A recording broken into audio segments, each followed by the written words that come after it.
దేవరాపల్లిలో 40 కేజీల గంజాయిని పోలీసులు పట్టుకున్నారు. దేవరాపల్లి జాతీయ రహదారిపై మోటార్ సైకిల్స్పై అక్రమంగా గంజాయి రవాణా చేస్తున్న 4 వ్యక్తులను అదుపులోకి తీసుకున్న పోలీసులు 2 బైకులు సీజ్ చేశారు.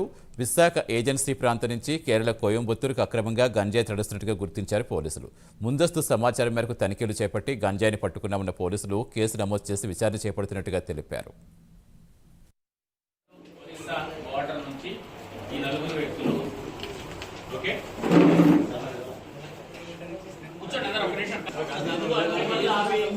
లాకప్లో పెట్టండి, పెట్టేసి లాకప్లో పెట్టండి.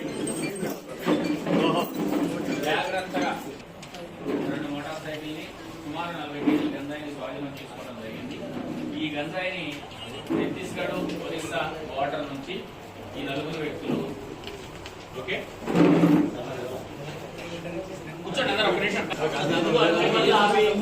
లాకప్లో పెట్టండి.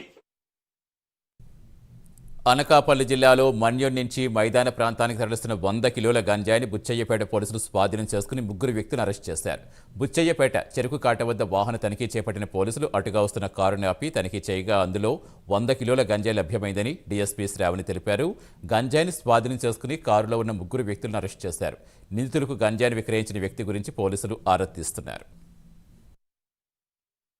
ఈవినింగ్ 4 o'clockకి ఈ చెరుకుకాట దగ్గర వెహికల్ చెకింగ్ బుచ్చేపేట ఎస్ఐ గారు వెహికల్ చెకింగ్ చేస్తుండగా ఒక మారుతి స్విఫ్ట్ కార్ ఏదైతే ఉందో అది వెళ్ళటం గమనించి అది అనుమానాస్పదంగా ఉందని చెప్పి దాన్ని ఆపటం జరిగింది.